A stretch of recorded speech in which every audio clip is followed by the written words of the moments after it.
Hey y'all, it's Megan. If you are returning to my channel, welcome back, and if you're new, welcome aboard. So if you have followed along with me for a few years, then you know that in August I like to talk about Disney weddings because that is when our anniversary is. So August is usually wedding month for me. I've talked a lot about the process of doing a Disney wedding and how ours kind of was, and I thought that today I would do some frequently asked questions that I get, just to kind of put them in one spot. So if you also have these questions, then they're here for you to get your answer. So that's what we're doing today. Frequently asked questions about Disney weddings. So the first one I'm going to start with is the most frequently asked question, and it's probably the most important to most people, and it's about payment. Overall, a lot of people want to know just like, okay, well, how much was yours? Like, so they can kind of get a comparison. And I don't know the exact number, like down to the cents or anything, but I can tell you that we had a $4,000 venue fee for having our wedding at the wedding pavilion on a Monday. It was a $4,000 venue fee for that. After the ceremony fee, we had $5,000 that was the minimum expenditure requirement, and if you have not watched my video that goes into a lot of detail about what those requirements are, I'll link that up there and down in the description for you. You can check that out. That's specifically for wishes weddings. So we had $5,000 based on the day and the time and everything that we had to spend, and all of these prices you can find on the Disney Fairy Tale Weddings website. I'll link that down in the description as well, because prices do change from year to year. Ours was 5 years ago, so you know, prices might be a little bit different right now, but we had a $5,000 minimum expenditure, and then we had $6,000 minimum food and beverage.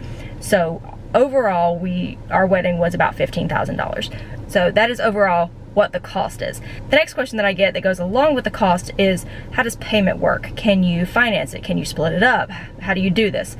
And it is split up, but it is not able to be financed. That is not something they do.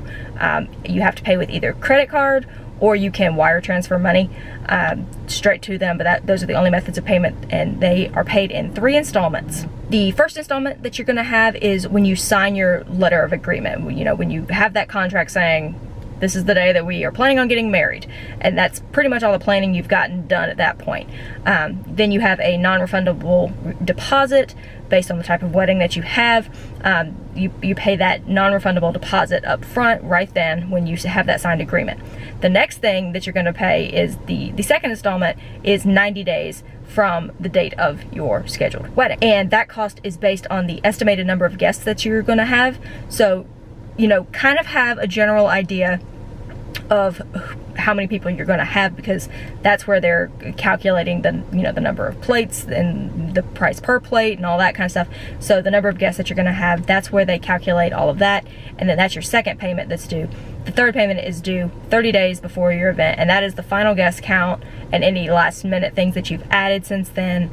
If you are below your minimum expenditures, they'll contact you and be like, hey, you need to spend this much more, and you know, they'll help you figure out a way to get those things in there. But those are the 3 stages that you have to pay. And then if you, at the event, if anything goes over, if you suddenly have an extra person show up, or you use more champagne or something like that, then they will bill you afterwards. So I guess technically there could be 4 installments, because there can be one after the fact to make up for anything that is incurred on the day of the wedding. But for the most part, 3 payments leading up to the wedding. The last one that I'm going to mention today, as far as the frequently asked questions, is about the vendors. A lot of people want to know, can I bring in outside vendors? Do I have to use Disney for these things? And the answer is yes and no. That some of the things you can have outside vendors, and some of them you can't. Disney wants you to use their floral. They want you to use their food. They want you to use their photography. They want you to use everything from them, because they kind of have control at that point. And also, those people are going to be familiar with the spaces. They're going to be familiar with the protocols. They're going to be the ones who are going to be able to run most smoothly. So I think it's a good idea to go ahead and use all of the services that they offer. It puts it in one concise place. You have one point of contact.